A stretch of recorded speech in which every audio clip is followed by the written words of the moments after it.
empty the chamber on them. And how do you do that? 4 to 6 seconds, point A to point B, everything you got. Everything you got.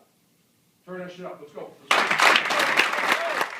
Welcome to the Scoop World Order Iowa Preview Edition. We're going to talk a little bit about the game with the Hawkeyes this Saturday. The Ohio State Buckeyes are hosting the big noon kickoff with Iowa coming into town. I think is going to be another another boring Big Ten game.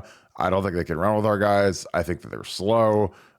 They haven't beaten anybody of note. They've beaten, I believe, Nevada and one other team, but I just don't think that they're going to have much problem with these guys because they can't score. And with the way we're scoring over 45 a game. They got to add about 3 or 4 games up to get to 45 the way they're rocking. So with that being said, as always, I appreciate you guys. We are on the grind. We are growing the site, and we need you to like this video. So please leave us a like and comment. What is the score that you project for this? I'm going to go 49-7. I think by some miracle, Iowa gets a touchdown late. A lot of these times when I'm projecting that number that I was going to put up is versus our second team. We put it in the twos against Wisconsin, and they went for like 70 yards on the first play. So a lot of it's garbage time points I'm projecting. So it's going to be very interesting to see how these guys do, what they do, and if we can get the second team into the game for some more meaningful steps. That being said, I'm going to bring in my good friend, Nevada. Nevada, how are you today? I'm doing great. This is, I think it's the eve of Jackson Smith-Njigba's hopeful triumphant return to Ohio State, and maybe we get to see him on Saturday. So I'm pretty excited, despite the fact that this game's going to be one-sided. I think there's some little sub-stories that'll be of interest, and looking forward to see how they play out. Yeah, I think it's going to be interesting when you see, what kind of a pitch count is he on? Because he's not going to get a full complement of snaps when he's got, we got Penn State the following week, which is going to be a real game. Obviously, that game lost a little bit of luster with Michigan waxing them last week. I assume we will do the same thing, but on the road, it is always a little harder. I can't imagine him playing a full complement of starter snaps. I think that would be almost inhumane at this point when he's gotten so little work in, and you just really don't want to risk another re-injuring of that hamstring, of that lower body injury, because again, it just isn't one of those things where it's worth it against a team that frankly can't score, one of the worst offenses in the country. And frankly, if their offensive coordinator's last name wasn't Ferentz, guy probably would have been out of a job a year ago. Nevada, the storylines of this, obviously people make a big deal about Iowa's defense. They held Michigan to 27. They lost to Michigan 27-14. But other than that game, they've given up 3, 10, 0, 10, and 9. So the defense, now granted, they've never seen anything like Ohio State, nothing even close to Ohio State. But, when you play a softer schedule and you hold teams to low point totals, people will think that you have a great defense. I do not think they have a great defense. What do you see as kind of the game flow of this deal? I think obviously we're going to try and take the top off against these guys, throw it over their heads. But what do you project as you've studied them and you've read about them and you've seen Iowa? Iowa's been the same team for 30 years, ever since Kirk Barton got there. How do you see this game going? Well, I think it's going to be one of those. Ryan Day is going to try to get C.J. Stroud his stats, and we understand that, and that's part of the game. They wanted him to win the Heisman this year. In order for him to win the Heisman, he's got to probably throw for 300 yards. Probably got to throw at least 3 touchdowns, maybe 4 touchdowns. And then after that, they'll take the air out of the balloon, and we'll hold on and rest guys and get them ready for Penn State. So I think you've got to view the game in that light. I think Ohio State can do pretty much whatever they against Iowa offensively and defensively. We just have too much up front. We're just going to overwhelm them. They're not going to be able to even run productive plays. So I've got a final score of 42-6. I think Iowa will kick a couple of field goals. Maybe there's a turnover, or maybe there's a big play on special teams or something like that.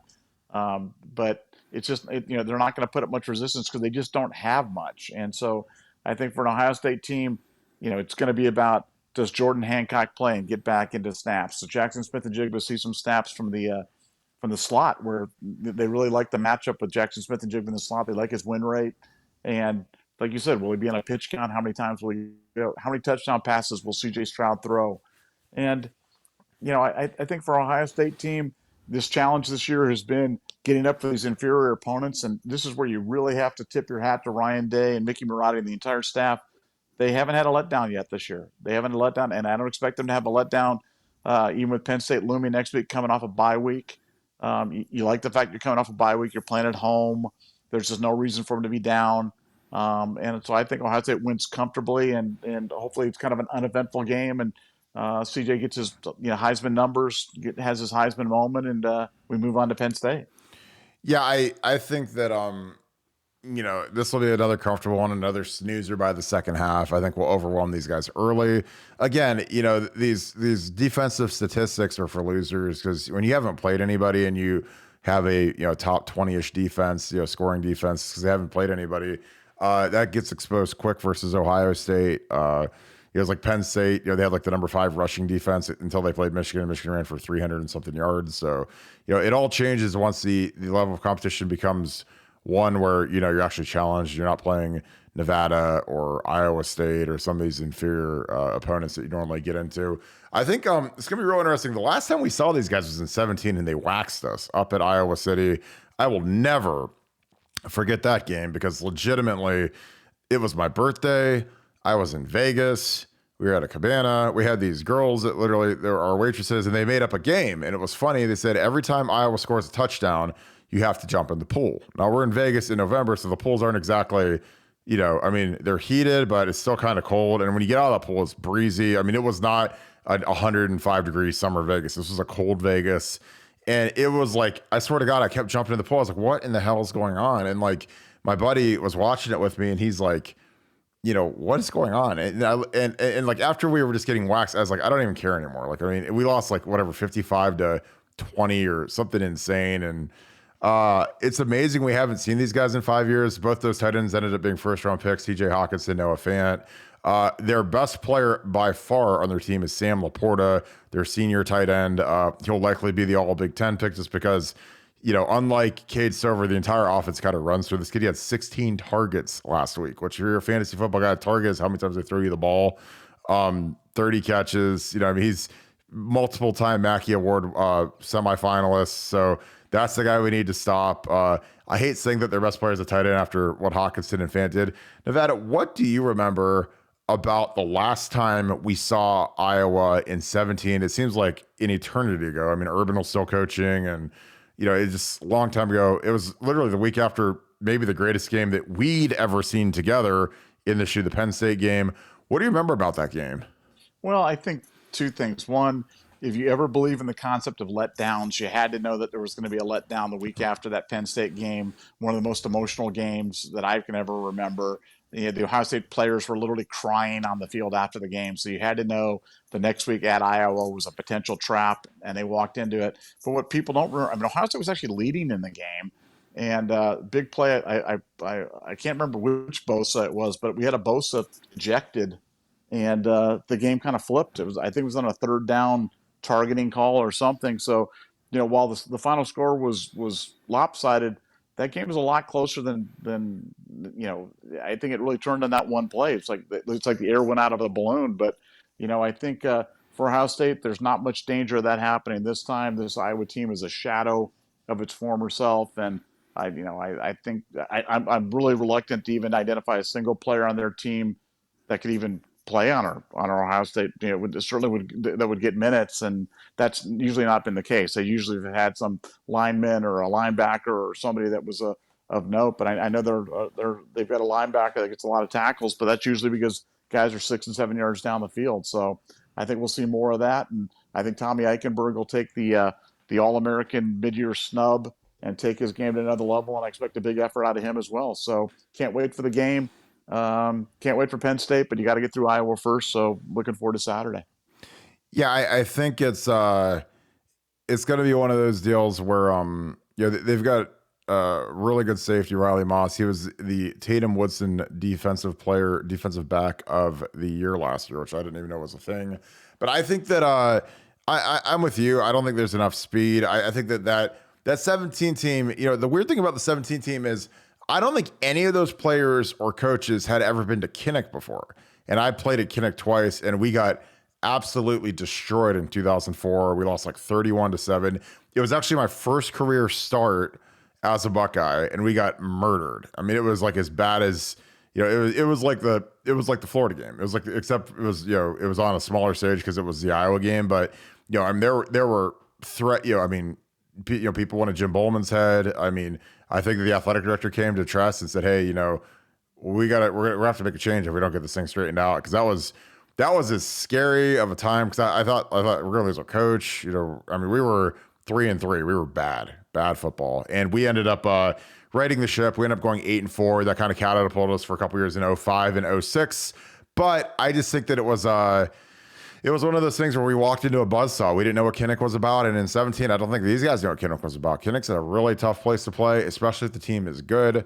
They haven't been as good. They were really good in 04. They beat LSU that year in that memorable, I think it's Capital One Bowl. Drew Tate threw the Hail Mary at the end to win the game.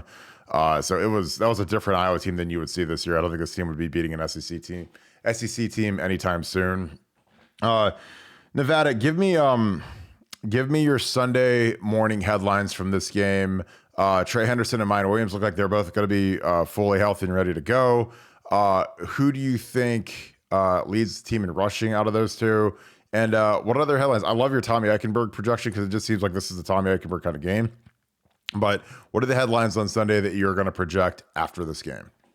I think it's going to be, I think Mayan and Trey will get theirs, but the story is going to be C.J. Stroud goes for 300 yards, 4 touchdowns, no interceptions, and the odds he's already the odds-on favorite, but he reestablished himself as the odds-on favorite to win the Heisman Trophy and establish himself as the number 1 pick in the draft. I think that'll be the story on Saturday. I think that'll be the story on Sunday, and I think that'll be the story in the run-up to the Penn State game. He's kind of the focal point of the offense. Ryan Day loves to throw the football, and they got a lot of guys to catch it. And with Jackson Smith-Njigba coming back, they got one more. So big game for C.J. Stroud. Lots of touchdown passes, and everybody gets in on the action.